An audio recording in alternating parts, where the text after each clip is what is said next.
Where did we go?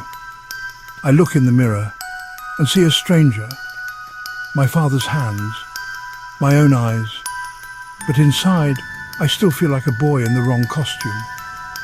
I remember a lad with a full head of hair laughing, thinking the world was his. We had plans, big ones. Now I can't even remember what they were. I sift through old boxes looking for proof that we existed, the younger us. School reports, letters from a girl whose name I've forgotten, dreams of rose bushes and forever. That boy seems more real than the man who just takes out the bins on Tuesdays. They say, you become who you're meant to be. I think you become who you settle for. Dreams get shelved, dust gathers, and before you know it, you can't see them anymore. You become a museum of missed chances. No big drama, just the slow, silent accumulation of years, and the fear, not a sudden fright, but a low hum, always there, the fear of waking up and realizing this is it, the sum total, the man who fusses about the heating and the price of biscuits. Is this who we were racing toward? It feels like a cosmic joke. I try to laugh, but the sound is hollow, a stranger's voice in my own throat. I'm stuck with that stranger until the very end. Maybe we all are. Maybe that's the real punchline, but I still look for the boy in the mirror, hoping he's not completely gone. Maybe, just maybe, he's still in there somewhere. Time used to be a friend, an endless summer, a field to run in. We wasted it on purpose, lying in the grass, talking for hours. The future was a distant country, no rush. The clock was just a decoration, we never listened to its ticking. We thought we were invincible, that the story couldn't end. Now the clock is a tyrant, each tick a reminder, getting on, not long now. Days arrive and vanish before I've had my tea, weeks blur, seasons change without permission. It's as if someone spun the world faster trying to shake me off. We thought we'd always be young, death was for other people. Now the future is a small dark room at the end of a corridor. The past, for all its regrets, is where the light is a sun-drenched garden, full of laughter and people I loved. The present is a blur, the future just waiting. The clock keeps ticking, pushing me toward that dark room. I wish I could slow it down, just for a moment. But time doesn't bargain. It just moves on, with or without us. All we can do is listen to the ticking and remember when we didn't.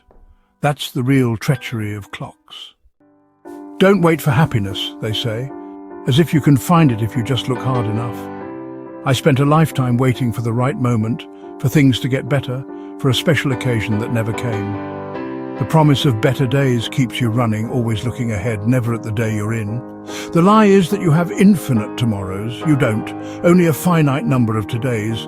Now the theatre is empty, the lights are going down, and I never even got on stage. It was always about the journey. It was in the small, forgotten moments along the way, moments I was too busy to notice. I'd use the good china. I'd step onto the stage even if no one was watching, because happiness isn't waiting somewhere out there. It's here, in the life you're living, if you let it be. Never look back, they say, as if you have a choice. The past lives in you, in the way you hold a cup, in a song that makes your throat tighten. For me, looking back is a compulsion. The past feels more real than the present. I remember the taste of cheap cider as a teenager, the smell of a girl's hair at a dance. But I can't remember what I had for lunch today. My memory works in reverse. The further away, the clearer it becomes. I'm living in the rear-view mirror. I replay old conversations, think of things I should have said, apologies I never made. It's a private courtroom drama, and I'm always found guilty. The past is set in stone, but I keep chipping away, hoping to change its shape. I walk forward, but I'm always looking back. The road ahead is dark, the road behind is where the light is. It's a paradox, facing the future but only seeing the past. We're told to move on, but how can we when the past holds all the answers? Maybe I'll never stop looking back. Maybe that's what it means to grow old, to be haunted by memory and comforted by it all at once, and to keep searching for meaning in the rear-view mirror. In the end, it all comes down to this unresolved feeling, a sense that something vital is missing. My life feels like a book with the last chapter torn out. I've lived all the pages, but I don't understand the plot. I want to sit down with that young lad and ask, where did we take the wrong turn? When did we settle? I need to draw a map from there to here, or I'm lost. Maybe there are no answers. Maybe the meaning is that there is no meaning. Still, I keep searching, sifting through memories for clues. I am a detective in the cold case of my own life. Who was I? Who did I become? And why? These are the questions that haunt the quiet hours. Until I find some kind of answer, I am stuck here, a ghost in my own house, rattling the chains of regret, waiting for a dawn that may never come, but still hoping, even now, for a little light.